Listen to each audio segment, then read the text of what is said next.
पूरे देश में स्पेशल इंटेंसिव रिवीजन यानी एसआईआर की प्रक्रिया कराई जाएगी। चुनाव आयोग की तरफ से तारीखों का ऐलान कर दिया गया है। एसआईआर की प्रक्रिया के ऐलान के साथ ही सियासी घमासान शुरू हो गया है। एक तरफ जहां सत्ता पक्ष के नेता एसआईआर के दूसरे चरण का स्वागत करते हैं, तो वहीं विरोधी इस पर सवाल उठा रहे हैं। विपक्ष ने एसआईआर को लेकर चुनाव आयोग के खिलाफ मोर्चा खोल दिया है। एक के बाद एक विपक्षी नेताओं की प्रतिक्रिया आ रही है। तो क्या कुछ कहा है विपक्ष के नेताओं ने, जानने के लिए देखिए रिपोर्ट। एसआईआर की तारीखों के ऐलान से सियासी भूचाल आ गया है। विपक्ष ने इसके खिलाफ मोर्चा खोल दिया है। चुनाव आयोग एक बार फिर विपक्ष के निशाने पर आ गया है। एसआईआर की तारीखों के ऐलान पर विपक्षी नेताओं के बयान सामने आए हैं और इसके साथ ही पश्चिम बंगाल की मुख्यमंत्री ममता बनर्जी और गृहमंत्री अमित शाह के बीच सीधी तकरार देखने को मिल रही है। ममता बनर्जी ने साफ कर दिया कि वो बंगाल में एसआईआर नहीं होने देंगी। सीएम की चुनौती पर अमित शाह ने पलटवार करते हुए कहा कि ऐसा बिहार में भी कहते थे, क्या हुआ, बंगाल में भी हो जाएगा। तो वहीं कांग्रेस नेता दिग्विजय सिंह ने एसआईआर के दूसरे चरण पर कहा कि जो एसआईआर किया जा रहा है उसे लेकर हमारी मांग साफ है कि पहला, जो हमें मतदाता सूची दी जा रही है उसमें मशीन द्वारा पहचाने जाने योग्य सूची प्राप्त करवाई जानी चाहिए, ताकि हम डिजिटल तरीके से पता लगा सके कि किसी व्यक्ति का नाम 2 या 3 जगह तो नहीं है। और दूसरा, जो प्रमाण पत्र उन्होंने निर्वाचन आयोग से मांगे हैं उसमें आधार कार्ड को छोड़ दिया गया है। इसके बारे में हमारी आपत्ति है। हर नागरिक का ये मौलिक अधिकार है कि उसका नाम मतदाता सूची में जोड़ा जाए। उसकी जवाबदारी और जिम्मेदारी चुनाव आयोग की है।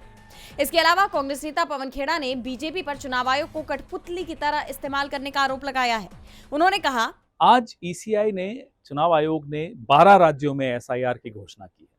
अभी तक बिहार की एसआईआर के कारण और जो सवाल उसमें हम सब ने खड़े किए उसका उत्तर नहीं मिला, जवाब नहीं मिला। अनेकों बार सुप्रीम कोर्ट को हस्तक्षेप करना पड़ा बिहार के एसआईआर को दुरुस्त करने के लिए। नहीं तो चुनाव आयोग की नीयत और मंशा और भारतीय जनता पार्टी जिसने चुनाव आयोग को कठपुतली बनाया हुआ, उनकी नीयत और मंशा बिहार के एसआईआर से बड़ी स्पष्ट हो गई है।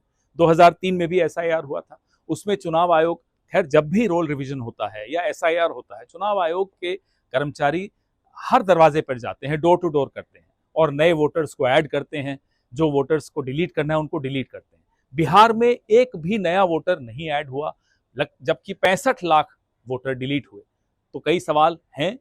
अब 12 राज्यों में ये फिर से करने जा रहे हैं।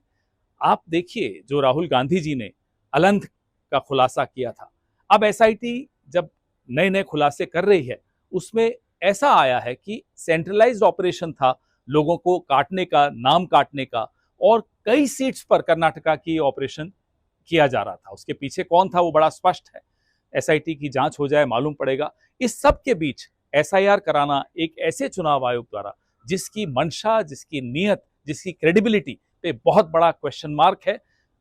जाहिर सी बात है, लोग संतुष्ट नहीं है, विपक्ष संतुष्ट नहीं है, वोटर संतुष्ट नहीं है। वहीं समाजवादी पार्टी की सांसद डिंपल यादव ने कहा, घोषणा करने वाला है 10 से 15।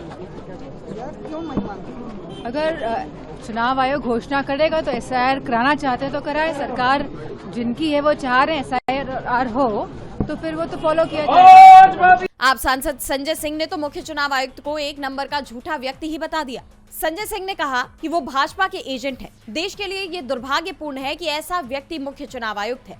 अब जिस तरह के बयान विपक्ष की तरफ से दिए जा रहे हैं, उससे एक बात तो साफ है कि चुनाव आयोग के लिए एसआईआर की प्रक्रिया कराना आसान नहीं होगा। डीबी लाइव की रिपोर्ट।